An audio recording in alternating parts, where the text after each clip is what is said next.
Hey guys, so it's time to do the LG G2 test on the Galaxy S8. Can the S8 defeat the LG G2, which is victorious every year against the latest flagship? We're going to see if that is the case. Because the LG G2 will never die. It is the phone which was the pinnacle of technology and has been my main daily driver after all. No, I'm just kidding. It could be though. I mean, it still has a bigger battery than what HTC phones have nowadays, and it still has a very nice edge-to-edge display. LG's own Infinity display here, as you can see. It's just the brightness which could do with a little bit better. I think I think that is what you were going to get with the latest phones.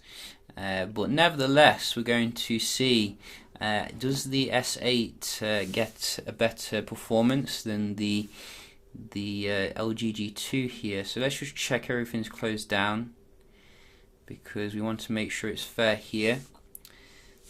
And let's go. So LG G2 came with the Snapdragon 800 processor,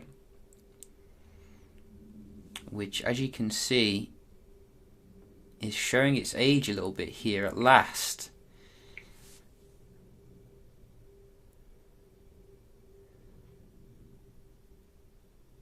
And it still comes with the weird circle as well from the old Android, which we did miss.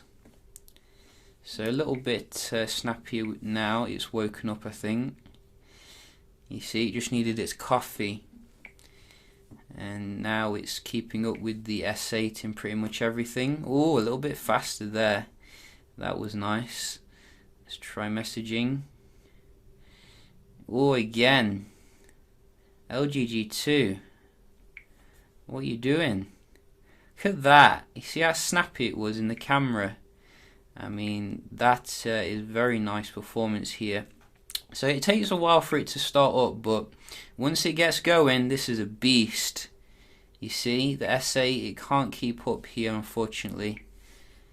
Look at that. That is amazing performance. I knew it wouldn't let me down. This is why I keep the LG G2 as my go-to device when I need performance. What is this game? I don't even know what this game is. I think it's like what is it? How do I get rid of this? There we go. Nice. So I do get some weird games downloading on the Play Store.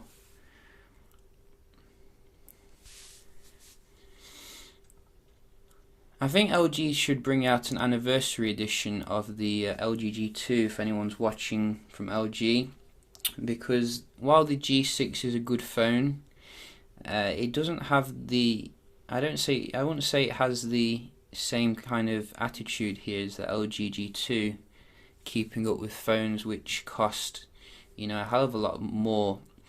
Let's just see the speed here. One thing which it did get quite panned for was the interface, which it can be a little bit muddling because there's a lot of LG stuff in there. But if you know what you're doing, you won't have too many problems actually. We just get a speed test on it. You can see how fast apps install, nearly as fast as the iPhone here.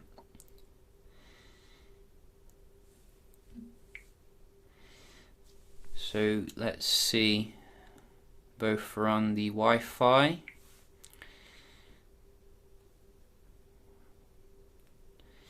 And wouldn't it be funny if the G2 did win?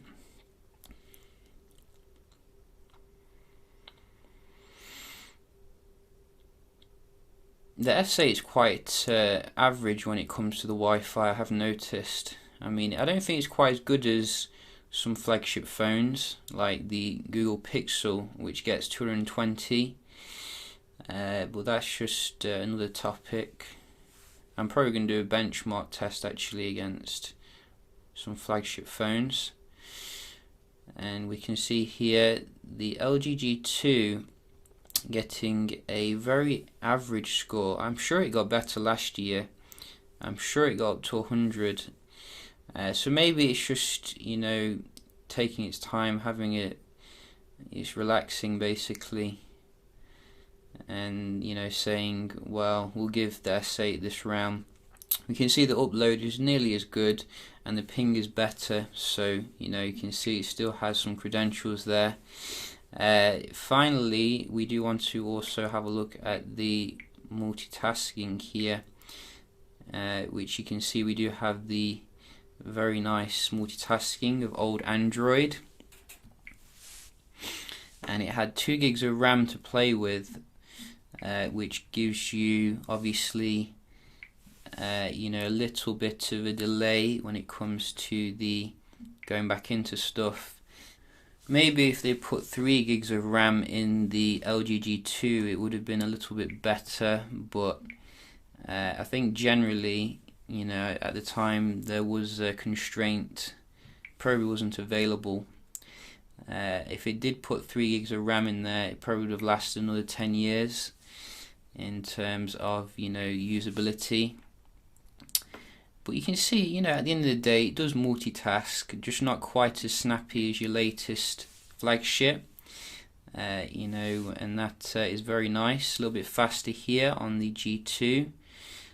So you can see you do actually get a few reloads on the S8, and I have updated the firmware as well.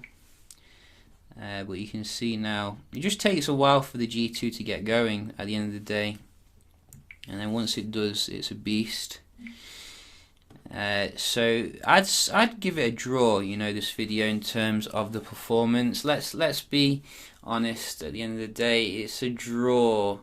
I think the G2 did very well again here, proving yet again that you don't need to spend €700 on a phone for a very decent performance.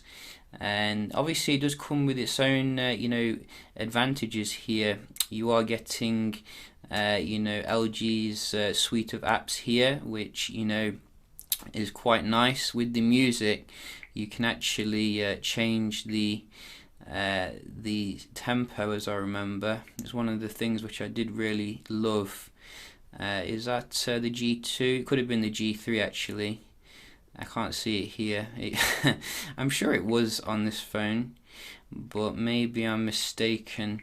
But overall the actual software experience is very you know, lots of stuff that you can do on it, like Memo.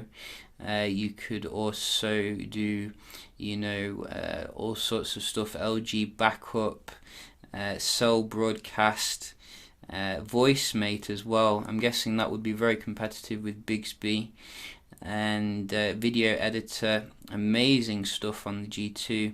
It's just a shame that LG has forgotten to update it here to the latest Android. I think we are on 4.4.2, which is a bit annoying, but that is what you do get with Android. You know, only a year or two of support and then the phone gets abandoned. But yeah, just a quick little comparison here, S8 with the LG G2. How will the S9 fare? You know, very speculative. I hope you enjoyed the video, found it helpful, and I'll see you in the next one. Cheers.